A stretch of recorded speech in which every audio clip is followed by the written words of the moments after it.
Alors, comment fonctionne cette première partie sur l'évaluation pour les organigrammes? Donc, c'est la partie technique, c'est-à-dire où vous allez devoir réaliser 2 organigrammes. La semaine prochaine, vous aurez la partie théorique, où il y aura des questions de cours sur les organigrammes. Donc, ces questions cours seront basées sur les 2 vidéos que vous avez vues et sur les documents qu'il y avait dans le cours sur les organigrammes, qui est ici. Alors, vous avez les consignes qui sont rappelées là. Donc, je vous rappelle qu'il y aura 2 organigrammes à faire. Sera pris en compte dans la correction la propreté, le respect des règles et le contenu, c'est-à-dire si l'organigramme fonctionne, tout simplement. Et vous avez le choix de faire ces organigrammes soit sur papier à la main, soit sur ordinateur. Donc, pour l'ordinateur, certains d'entre vous ont eu des problèmes avec Google Doc, mais vous pouvez utiliser autre chose, Word ou n'importe quel traitement de texte. C'est libre. Donc, les exercices. Le premier exercice, c'est un exercice sur l'assistance à la conduite routière. Donc, vous avez un véhicule sur lequel on a embarqué un outil qui permet de mesurer la distance entre ce véhicule et le véhicule qui le précède. Si cette distance est inférieure à 2 bandes blanches, dans ce cas-là, il y a un voyant rouge qui va s'allumer à l'intérieur du véhicule pour indiquer au conducteur qu'il est trop proche.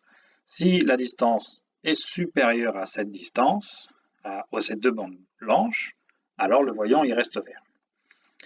Donc la consigne c'est simple, vous avez l'habitude, c'est simplement compléter cet organigramme et le reproduire sur papier ou sur ordinateur. Le début est déjà rentré, vous avez 3 cases à compléter.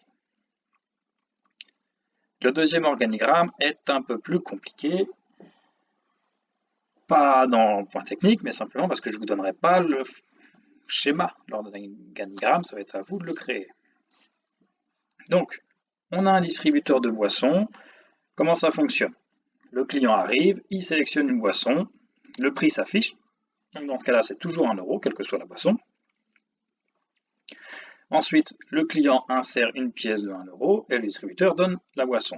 Si la pièce n'est pas une pièce d'1 €, dans ce cas-là, le distributeur rejette la pièce et ne donne pas la boisson, bien évidemment. Alors, quels sont les événements qu'on va avoir dans cet organigramme?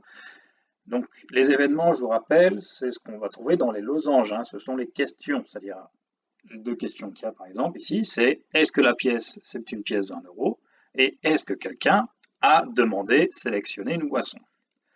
Ensuite, les actions qu'on va retrouver dans les rectangles de l'organigramme. On a distribué la boisson, rejeté la pièce et affiché le prix de 1 €. Ils ne sont pas forcément dans l'ordre que vous allez utiliser. Pour cet organigramme, il y a plusieurs solutions possibles. Vous n'avez pas forcément tous le même organigramme, il peut y avoir des variantes qui sont toutes valables.